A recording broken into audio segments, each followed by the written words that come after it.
Euzubillahimineşşeytanirracim. Bismillahirrahmanirrahim.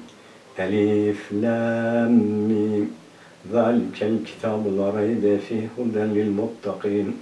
Ve bil ahiretihim yuqinun. La ebsarihim gışşave ve lehum azabun azim.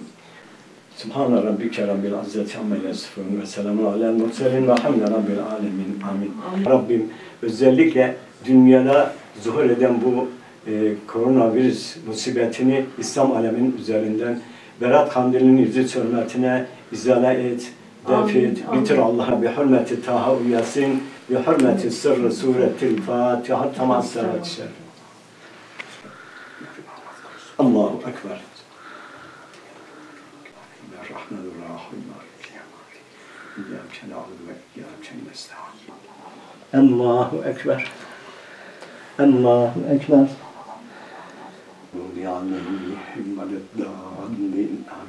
Vallahi bu koronavirüs dünya işgal etti tabiri caizse.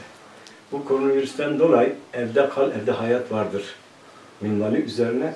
Bizler de 65 yaş üzeri olduğumuz için evden çıkmıyoruz. Ve bu camiye gitmememizin durumunu yaşıyoruz. Hele Şaban ayının 15'inde mübarek Berat gecesinde ki çok kıymetli bir gecedir. Zaten Cenab-ı Hak kullarını affetmek için 3 ayların kıymetini Müslümanlara bildiriyor. Bu 3 ayların içinde de çok güzel mübarek geceler vardır. Yani tabiri caizse Cenab-ı Hak kullarını affetmek için bahaneler yaratmıştır. Evet camilere gidemedik. Bunun buruklığını yaşıyoruz. Bunun acısı içimizdedir. Ama ya Rabbim sen de biliyorsun ki böyle bir şeyde, böyle bir durumda tedbir almamız lazım. Tedbir almışız. Biz bunu bu Berat gecesini, Berat Kandili'ni inşallah Teala elimizde idrak edeceğiz. Layıkıyla inşallah bu gecenin mahiyetini bilerek, inanarak yaşamaya çalışacağız. Cenab-ı Hak bizleri kendi dergahından mahrum etmesin. Baba, yani aslında bu baba. Ben eskiden buradaydım.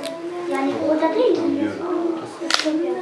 Be, kaf, kef, lam, mim, nun, vav, lam, mim, nun, vav, lam, elif.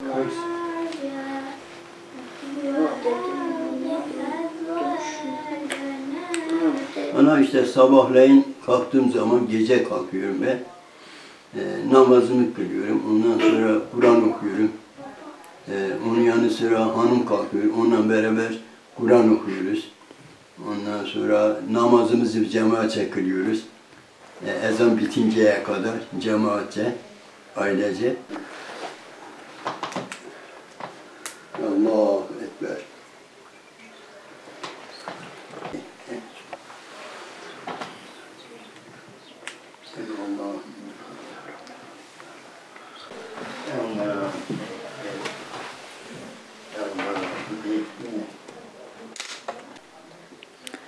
Esselamun aleyküm ve rahmetullah. Esselamun aleyküm ve rahmetullah. Allahümme salli ala seyyidina Muhammed ve sellem. Selaten tüncünü bi hamdülillah.